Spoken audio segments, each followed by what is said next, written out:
પત્રકાર તથા union leader હોવાની ખોટી ઓળખ આપી ઇન્સ્ટાગ્રામ ઉપર જર્નાલિસ્ટનું આઈડી બનાવી લોકોમાં પત્રકાર હોવા બાબતની પબ્લિસિટી ખ્યાતિ મેળવી લોકો સાથે ઠગાઈ કરનાર ઈસમ વિરુદ્ધ કાયદેસરની કાર્યવાહી પાણીગેટ પોલીસે કરી તેની અટકાયત કરી હતી। ગત તારીખ 12/7/2026ની રાત્રિના પાણીગેટ પોલીસ સ્ટેશન ખાતે આરોપી કરણ સુરેશ જસવાણીનાએ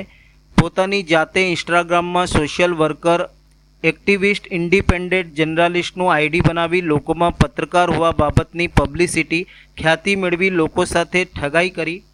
પોલીસને ફોન ઉપર યુનિયન લીડર તથા પત્રકાર હોવાની ખોટી હકીકત જણાવી ઇન્સ્ટાગ્રામ ઉપર વિડીયો મૂકી લોકોને પાણીગેટ પોલીસ સ્ટેશને આવવાનું આહવાન આપી લોકોને ઉશ્કેરણી કરેલ હોવા બાબતે બનાવ બનેલ હોય જે બનાવ અન્વયે પાણીગેટ પોલીસ સ્ટેશનના police inspector Shri AB Patel નાઓની સીધી દોરવણી હેઠળ પાણીગેટ પોલીસ સ્ટેશને ભારતીય ન્યાય સંહિતા 2023ની કલમ 216-319 મુજબનો ગુનો દાખલ કરી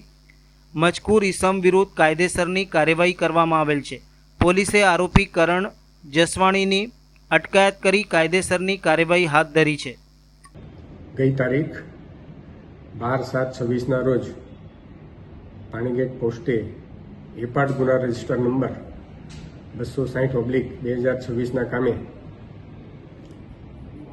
એક આરોપી કરણ સુરેશ જસવાણીને પાણીગેટ પોસ્ટે લાવી પોલીસે પૂછપરછ કરતા જાણવા મળેલ કે આ ઈસમ કોઈ જર્નાલિઝમનું લાયસન્સ ધરાવતો ન હોવા છતાં પણ પોલીસને પોતે પત્રકાર હોવાની ખોટી ઓળખ આપતા પોલીસે તેમની વધુ પૂછપરછ કરતા તેમણે આ પ્રકારે કોઈ પત્રકાર હોવા અંગેનું રજિસ્ટ્રેશન કરાવેલું ન હતું, જેથી પાણીગેટ પોલીસ સ્ટેશને તેમના વિરુદ્ધ ગુનો દાખલ કરેલ। આ ઈસમે પાણીગેટ પોલીસ વિરુદ્ધ તેમના મળતિયાઓને ભડકાવવા માટે પોતાના નામનું એક બોગસ ઇન્સ્ટાગ્રામ આઈડી બનાવી અને તેમાં વિડીયો અપલોડ કરેલ અને તેમના મળતિયાઓને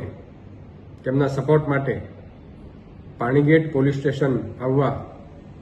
આહવાન કરેલ, જેથી તેમના વિરુદ્ધ પોલીસે એપાર્ટ ગુના રજિસ્ટર નંબર 260 મુજબનો BNS એક્ટ કલમ 319 તથા 216 મુજબનો ગુનો દાખલ કરેલ છે। GD Palsana ACP E division.